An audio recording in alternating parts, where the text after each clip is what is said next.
If you are a single Singaporean, this one's for you. Now, most of us know about the recent changes to the housing policies, and I know what some of you are thinking, because a lot of my single friends have been asking me the same question for so long. Why is the HDB age requirement still 35 for singles? But first, let's talk about the three main reasons why singles want to own their own place as soon as possible. Number one, some singles want to own their own place to have privacy, to have independence, to live separately from their parents. Now, when you do this, you will have a very fresh perspective of life. For me personally, I have learned and grown so much when I live separately from my parents. And there's no other way to learn and experience this than to actually do it. Number two, hedging against inflation.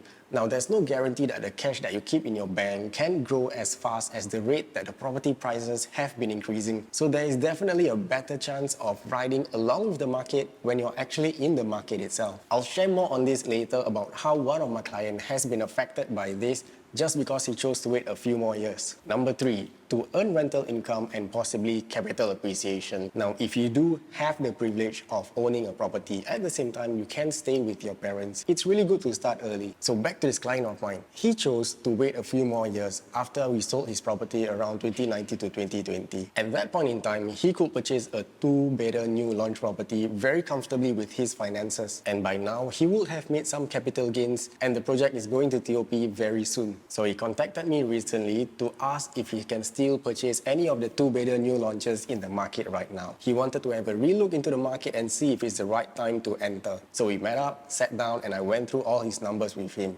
And guess what? He can no longer look at the two-bedder units as of now. And that means he has been priced out from the market. And I can only empathize because now he said, oh, I should have bought back then in 2019, 2020. The very lesson from this is don't try to time the market. No one knows what's going to happen to the market, but it's always good to be in the market. Now let's talk about two of the changes that you need to know about this whole topic. Number one, removal of matured and non-matured classification for HDB estates. Honestly, over half a decade of helping and meeting so many clients, only one or two clients have ever considered this matured or non-matured estate in the resale market. This term of matured and non-matured is currently irrelevant, and rightfully so. Singapore has been transforming and developing so much over the past few years. Most of the estates are livable and have all the conveniences that you will need to live comfortably. So it is about time to scrap it off. Number two, classification of standard, plus and prime BTOs. Prime is mostly in the central area. Plus you can get about everywhere, but only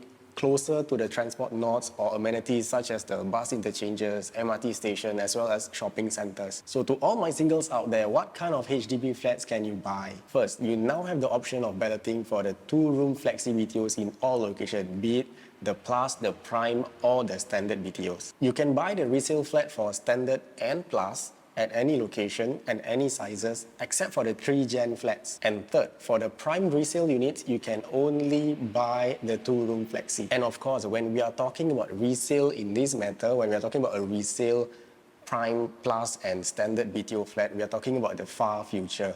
These BTOs will only be released second half of 2024.